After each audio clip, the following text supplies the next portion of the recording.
Hey, it's Benji Cole, son of Al Cole from CBS Radio and host of People of Distinction, the talk that gives an in-depth view of some of the most dynamic, intelligent, and successful people on the planet.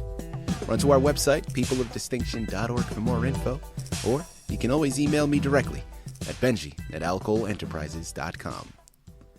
And on the line with us today, we have Chase Hayes, and we're going to be discussing his amazing memoir, A Private Life. Now, it's available for purchase through Amazon as well as barnesandnoble.com. And people, I want to take a quick pause and say Chase was brought to our network, People of Distinction, by some of the best publishers in the business, Author Reputation Press. So if you or anyone you know have a book that they'd like moved, give yourself the best gift you could possibly give.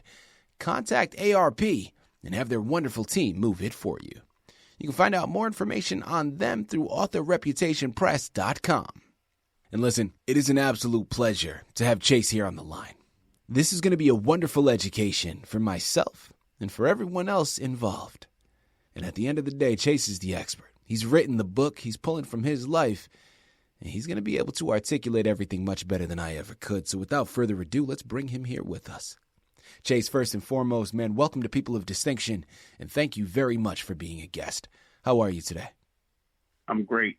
Thanks for having me. Absolutely. Absolutely. I think what you're embarking upon here, Chase, is something that is all too familiar when we're talking about being black in America. And we know over the past few years with, of course, listen, it goes much, much deeper than George Floyd. But I think when George Floyd was, let's call a spade, when he was murdered by those officers, it really helped things come to the forefront in terms of a lot of people's perception. But by no means, as I stated, by no means did it start with him. This has been going on for decades. And the journey that a lot of people take, depending on the color of your skin, is vastly different. So I think what you're embarking upon here is profound. I think it's a conversation that needs to be had, and it truly is an honor to have you on our network to discuss it. Chase, let's jump right in because I know that this is a memoir, so we're going to learn a little bit about your background in addition to learning about the book. So let's jump right in. A Private Life. Tell us a little bit more about it. Well, the book, A Private Life, Growing Up Black in America, is just what the title suggests. However, my story could be a million other black men's stories. And but mine started in Alabama in the 60s. I was in grade school in the 60s, and it took me all the way to the 9th grade. I was kind of like protected as a black child in grade school because I went to a private Catholic school, and I kind of like seen discrimination and a whole lot of stuff, but I didn't take it for what it was because I was so young until I got to the 9th grade, when you start to being treated just a little bit different after you are not a child anymore. Let's talk about your inspiration. Because, of course, as you just said, you were a child growing up in the 60s, but this book is now coming out in the 2020s, right? I mean, this book was just released here. What inspired you to write the book, first and foremost, and what inspired you to put it out now?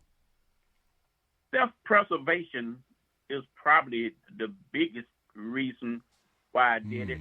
And I mean, when I was growing up, we didn't have smartphones and all this stuff that caught people getting beat down in the streets and murdered because black people have been abused. I mean, we see the stuff that's caught on smartphones, but black people have been abused and killed for years in America, down in Georgia, Alabama, Mississippi. I mean, when I was a kid and I traveled through Mississippi, I took a shotgun with me because I wasn't going to be stopped in the street in the middle of the night. If somebody's going to do something to me, if I'm going to be pulled over by the police going through Mississippi trying to make it to New Orleans, then I'm just going to die shooting. And so that's the way I felt growing up in America during that time. And the reason that I had to travel through Mississippi is because some of my experience, going into the 9th grade, and I knew that I had to really, really clear my mind from a whole lot of stuff. So I wanted to visit a voodoo doctor down in New Orleans, but I knew that I had to make sure that I can make it to New Orleans, during those times, because I think that was 69, right around 69, Mm-hmm. Listen, I think you said something very poignant, Chase, in terms of what you were experiencing, and not only what you were experiencing, but when we're talking about African Americans, right, and the abuse that they have felt and have been feeling. Listen, people, this goes much deeper than just the past few years, right? Yes, as he stated, now because of smartphones, because people carry cameras on them all the time, we can see it. But this has been happening for hundreds of years, right? And even when we stop and we think about it and we're thinking, okay, well, slavery ended, but slavery didn't end that far ago, that long ago. We're talking about less than people don't even realize that hanging wasn't even the way that a lot of statistics show where the last black man was hung in America. It's not even right. We had a hanging down in Alabama in the 70s. Mm-hmm. So, and I'm pretty sure that you can find 1 and 2 there, but you're not going to find all of them because, Alabama, Mississippi, and Georgia, black men are still coming up missing in Georgia right now, Absolutely. and nobody know where they are because they are black men. And that's not just black men, that's black women too. Of course. Again, when we're talking about, slavery in terms of the bondage and the shackles, that may have ended 100, 150 years ago, but it really just switched and really got put under a different categorization. Right. And that's an argument that can be made. That's another rabbit hole that we can go down. But anybody that comes from a marginalized community. But of course, right now we're talking about being black in America. So we're talking about that particular community. You understand slavery hasn't ended. It's just now put under a different guise, right? It has a different mask on it. And this is why this discussion is so important, people. We can't hide from it. We have to acknowledge our past and really understand what brought us there and how it is still happening in varying degrees today. And I think that's the reason why, again, this is so important. Amazon and Barnes & Noble are where you have to go to pick up your copies. A Private Life is what it's called, and Chase Hayes is the author that brought it to you. Chase, next question that I want to get into, man, you are someone that has, again, witnessed your fair share over decades. And you've been able to utilize your own particular ways to get past it, right? And get past a lot of the racism, to get past a lot of the abuse. For anybody listening in right now, for any young black Americans, men, women alike, what are some words of wisdom that you feel you can offer them about how to be black in America and do it in the safest way possible? Well, the number one thing is to try to ignore the police as much as possible, right. And don't do anything to attract the police to you, And other than that, and as far as getting jobs, you almost have to knock down doors to get jobs because the federal government cannot discriminate against you.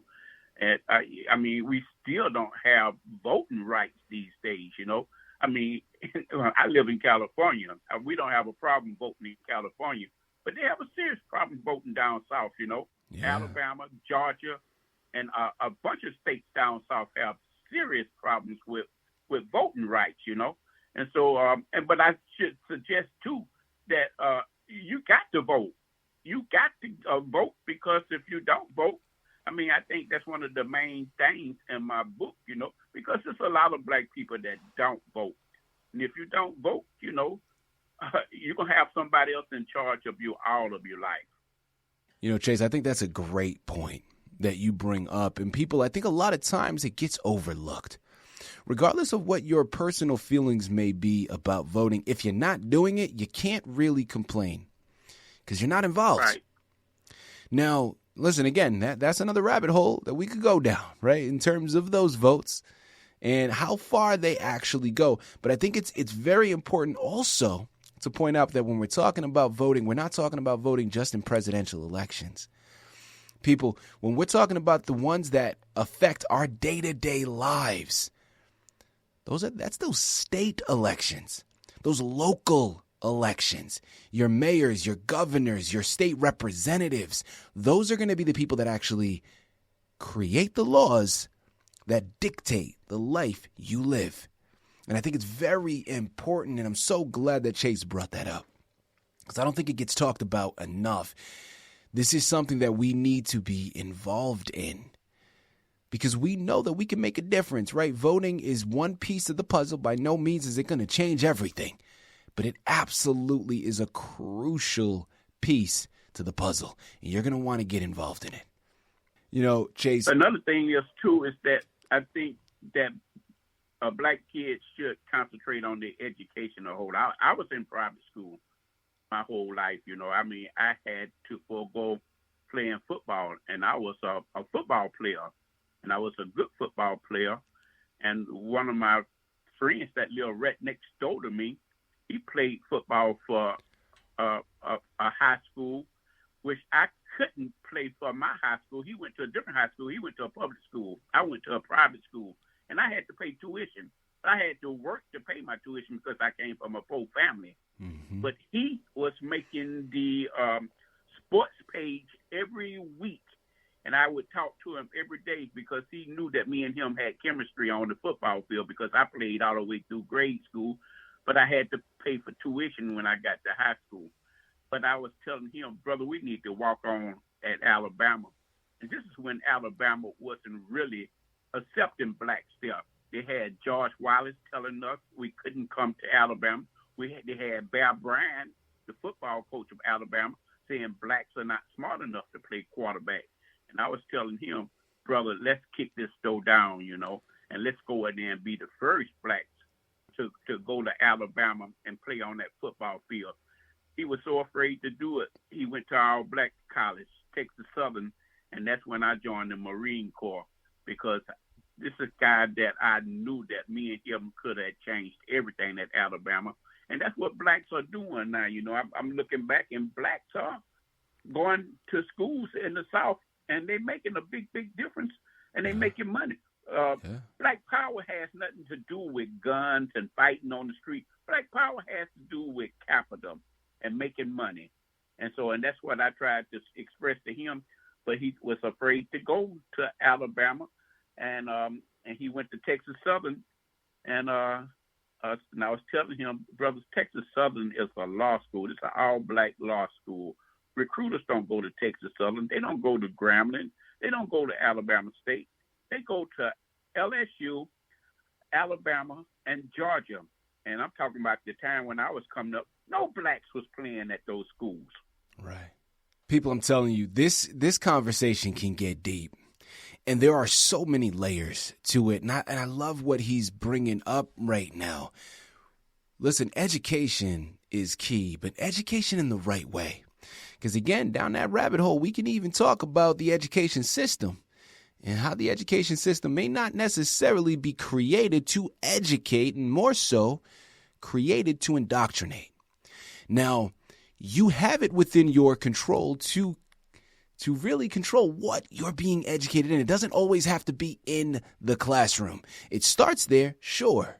But I know, at least for me, growing up in my background, and again, I am very fortunate to have grown up where I grew up. But it wasn't a thing for me learning African-American history, for instance. I didn't learn that until I think my junior or maybe senior year in high school. Prior to that, I didn't really know about a lot of the accomplishments that people from a black background had contributed to this country. Prior to that, you learn about slavery. African-American history always consisted of slavery. It started there, it ended there. People, the world is much bigger than that. Our ancestors have created so much more than that. But we had no black history. Right, exactly. Or it's non-existent, right? Yeah, yeah. So it's like CRT, you know. We had no black history whatsoever, you know. And I'm pretty sure that my book is probably won't get to a bunch of market spots or no schools or nothing like that because of CRT, you know. But it's real, you know, and it's something that people need to hear about blacks and how they think that all this stuff is over with, and this stuff is just beginning. If you're looking at the governor down there in Florida, you know, you can't believe some of the stuff that's going on this day and time, you know. But it's real, you know. I mean, like I say, blacks really don't have the right to vote, you know, so they done turned back the hands of time in America. I'm telling you, a lot of this is within our control in terms of starting the conversation. Coming together, which is an integral part to this. Unity, right? It's like a fist. Man, listen, you could slap someone and a slap is going to hurt a little bit, but you come together, you make a fist. It's a lot more powerful. So unity is an integral part to all of this. We need to come together because we are much stronger when we're united than when we're separated. And then when we come together, it's about educating ourselves in the correct way. Again, it's about voting. It's about recognizing the system set up. I'm telling you, people, I know it seems like a daunting task because there's so many varying degrees of this. There's so many different areas that are stacked up. But that doesn't mean it's impossible. And see, black people depends too much on black organizations to come to their rescue. And I'm here to tell you, brother, if you read my book, that's just not the case, you know. Nobody is coming to your rescue unless you're on smartphone, you know, unless you get beat down on smartphone somewhere. And you got thousands and thousands of people that die in America each year over, I mean, just for being black, you know. It's just so much in the book to cover, you know. And as soon as I got out of high school, it got worse, you know. I mean, I went 4 years of private high school, and I thought that we had discrimination in Alabama. We had more discrimination in California than we had in Alabama. In the Marine Corps, I mean, I was attacked in my first week in the Marine Corps in 1973. This is a time where people would think, wow, you know, it's things should be better. No, we're just coming out of the 60s. In 1973, I was attacked by a German white drill instructor, hit in the back of my head, called a fucking nigger, and struck me behind with the butt of an M14 rifle and left in a pit for death, you know. And I just bled from my ears, my nose, and everywhere, and was taken to the barracks by other black dudes in the Corps. And he threatened me not to say anything, but he had already killed 2 other guys before he attempted to kill me. And this guy's William E. Google. And I got pictures of him in my book, and I got him on Facebook too, you know. People do nothing about that, you know. They do not. I wrote the Secretary of the Navy, and they was telling me, well, if you could have explained this stuff back then when you was a 17-year-old kid, how do a 17-year-old kid go up against the Marine Corps and say anything when the drill instructor say, hey, this better be kept between me and you, and that's the way we is, and this is what you had to go through in order to be a Marine. So, and this just got worse, man, because when I got out of boot camp, I went straight to 33 area on Camp Pendleton, and I had to go to sleep every night with Ku Klux Klans and wake up every morning with Ku Klux Klans. You know, the Grand Dragon base was right outside the gates right there, and he recruited more people into the Ku Klux Klans than we had in the on the base right there where we were stationed at in 33 area. And so I already knew that, you know, the only thing that got me through the Marine Corps is that I played football for them, and they wanted good football players, so they would come and take me out of jail, out of the bridge when football season come, you know, because they wanted football players, you know, and real football players. And so that's the only thing that saved me from not getting a whole lot of time like a lot of other black Marines got coming out of Vietnam and being stationed right there in the same battalion. They was telling me stories about the Vietnamese was telling them, Go home, black man. This is not your war. Your war is it's in America. This is not your war. This was in 73. You know, Chase, I'm telling you, man, I think the power of your book is recognizing the past and where we've come from, but the conversations that are going to ensue about the future and where we're going and where we want to go and how to get there. So as we close out, Chase, the last question here that I want to ask, man, and I think I already know the answer to it, but you know what happens when you assume. So I'm not going to do that to you.